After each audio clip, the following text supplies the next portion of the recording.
mo niligtas mo na nga yung kaibigan ko, tapos ikaw pa nagbayad ng bill sa ospital, tapos ngayon nahatid mo pa kami.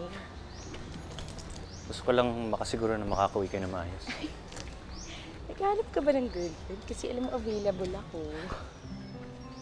Joke lang yun pero kung seryosohin mo, okay lang din sa akin. Oy, Ami, tigilan mo nga yan, ha? Nakakaya kay Felix. Felix, pasensya ka na, ha? Ganyan lang talaga si Ami, palabiro. Ay, Sabi ko na nga ba't magbubunga rin ang paghihintay ko eh. Kita mo yan? Kumusta ka na, Melissa? tanggalin mo nga yan! Anong balita sa'yo?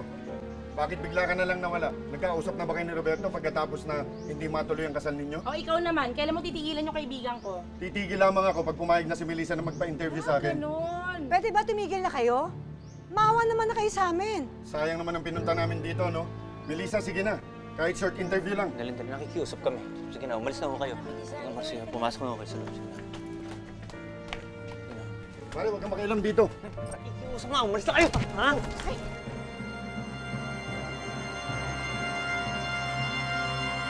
Ano? Kapag hindi kayo umalis dito, tatawag kami ng pulis! Trespassing kayo eh! Wala naman namin makakuha ng impormasyon. Wala akong pakialam, umalis kayo dito! Patayin niyo.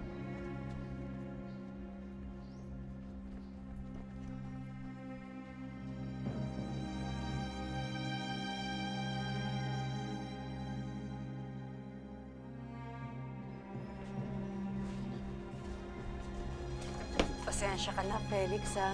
Pati ikaw nadadamay sa gulo ng buhay namin. Maupo ka muna. Ay, sige, hindi na ako magtatagal.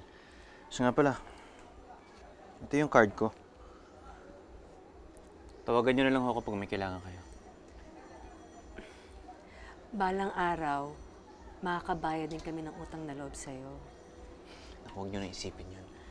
Hindi mo na ako humihingi ng kapalit sa ginagawa ko eh. Hulog ka talaga ng langit sa amin, Felix. Salamat. Maraming salamat. Wala naman. Sige po, tutuloy na po ako. O sige.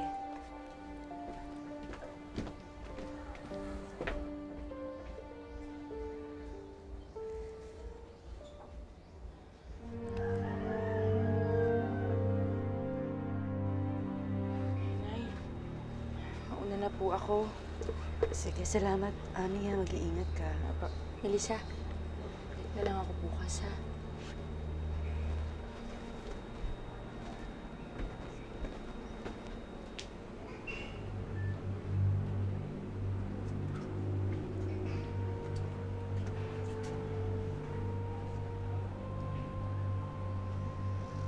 Melissa? Anak? Dito ako matutulog sa tabi mo, ha? Nay, malaki na po ako. Hindi ko na kailangan. Kailangan kong tabihan ka. Dahil natatakot ako. Natatakot ako sa pwedeng mangyari. Baka kasi ulitin mo yung ginawa mo eh. Hindi ko kaya. Hindi ko kaya mawala ka sa buhay ko. Mamamatay ako. Kaya mangako ka sa akin. Mangako ka sa akin na hindi mo na ulit pagtatapaan ang buhay mo.